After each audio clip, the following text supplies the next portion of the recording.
From the CBS Bay Area studios, this is KPIX 5 News.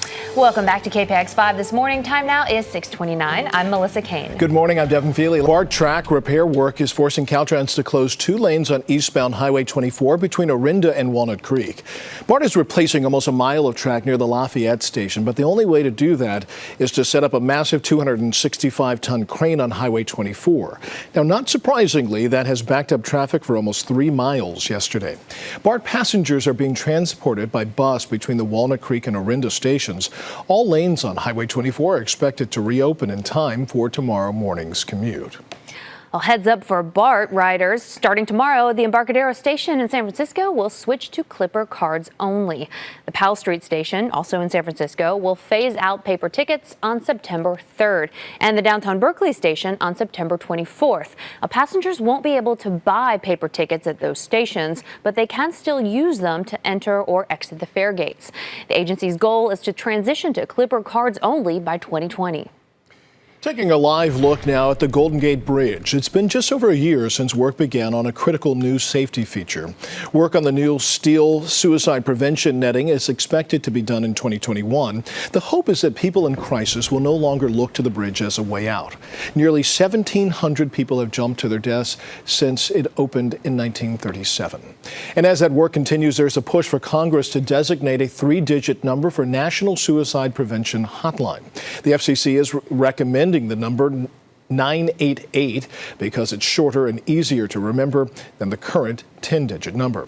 Now, last year, counselors with the hotline answered more than 2.2 million calls. 6 people are injured and more than a dozen have been arrested after far-right protesters and far-left counter-demonstrators converged in Oregon. Police seized items like metal poles, bear spray, and other weapons, and they closed bridges and streets in an effort to keep the rival groups apart. Police did an exemplary job of de-escalating the situation, keeping the extremists on both sides separated for the most part. We spent several weeks preparing for today's events, and we are grateful for everyone who stayed focused on the mission without regard to politics or ideologies. The far-right Proud Boys gathered to condemn self-described anti-fascist activists called Antifa, who publicly confront people they believe have racist or bigoted views. President Trump weighed in on the clashes, posting this on Twitter. Major consideration is being given to naming Antifa an organization of terror. Portland is being watched very closely. Hopefully, the mayor will be able to properly do his job. This is a live look this morning at the Richmond-San Rafael Bridge, which will get an $85 million makeover next year. The project just got a funding boost of $20 million. So where did that money actually come from? The answer is the state gas tax. Caltrans plans to repaint the lower deck and towers. It's also replacing 30 expansion joints on the lower deck. Toll funds will cover the remaining $65 million. Now, meanwhile, major repairs on the upper deck of the bridge wrapped up this week, 6 months after concrete there began crumbling. This week, crews will begin repairs on the south end, which will mean nightly lane closures in both directions. This morning, authorities in Northern California are searching for a missing hiker. The search began 3 days ago for 34-year-old Daniel Comans. Authorities say he's an experienced hiker and he left for a 5-day solo trip to the Trinity Alps on August 11th. The sheriff's office says the hiker's cell phone and GPS has not been active since then. Trinity Alps is located around 75 miles northwest of Redding. The search area, though, has been expanded because officials believe Comans may have deviated from his original hiking route. Paso was one of dozens of cities across America where demonstrators gathered yesterday to call for action on gun control. That included a large rally outside San Francisco City Hall, organized by the group Moms Demand Action for Gun Sense in America. That organization was founded in the wake of the 2012 school shooting at Sandy Hook Elementary School in Connecticut. The federal government is investigating whether San Francisco's housing policies violate non-discrimination laws. The U.S. Department of Housing and Urban Development has sent a letter to Mayor London Breed and several city departments. The Chronicle newspaper reports that HUD is demanding documents and information about San Francisco's affordable housing laws and policies. And some experts believe the real issue is city-built housing that gives preferences to people who already live in the neighborhood. San Francisco Mayor London Breed just responded to the investigation.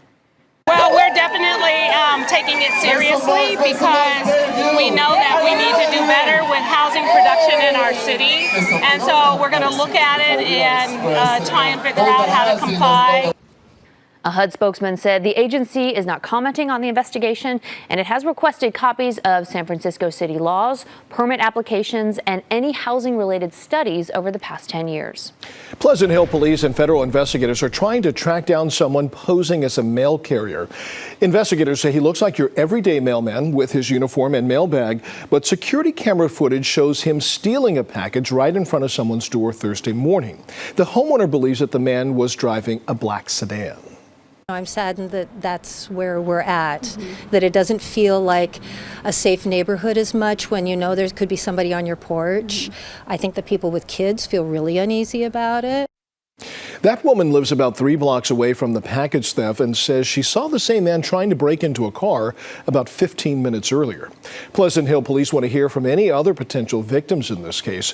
The U.S. Postal Service says stealing packages and impersonating a mail carrier are both federal crimes. Attorneys of Jeffrey Epstein say they are not satisfied by a ruling that his death was by suicide. They plan to do their own investigation. The 66-year-old was found dead in his jail cell last Saturday. Epstein was awaiting trial on charges that he sexually abused numerous underage girls over several years. Just last month, he had been placed on suicide watch after an apparent suicide attempt, but he was then taken off suicide watch after he was given daily psychological assessments. CBS News has learned that corrections officers may have falsified reports that they checked on Epstein before he was found dead. The FBI and the Justice Department are both investigating the matter. Start him up. The Rolling Stones aren't letting a little heart surgery hold them back. Yeah, recovered Mick Jagger hits the Levi Stadium stage in Santa Clara tonight.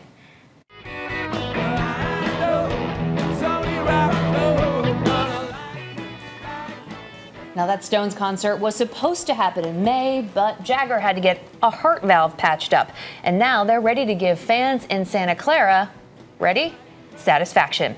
But will the Stones roll past the city's school night curfew?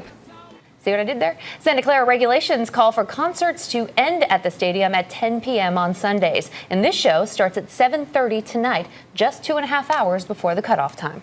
Yeah, my guess is they're probably going to go past that, but we'll have to see. Who's going to arrest the Rolling Stones? Weekend, guys, we're going to do the same thing today we did yesterday, and I think everybody's got to like that. We are below average today for daytime highs and 22 to 25 degrees below where we were when we were in the depths of that heat wave that hit us Wednesday and Thursday. We're going to start a gradual warm-up tomorrow, but it's noticeably warmer by the middle of this week. You can see the mid and upper 90s are coming back by Wednesday and Thursday inland. All right. Well, thank you so much for joining us this morning.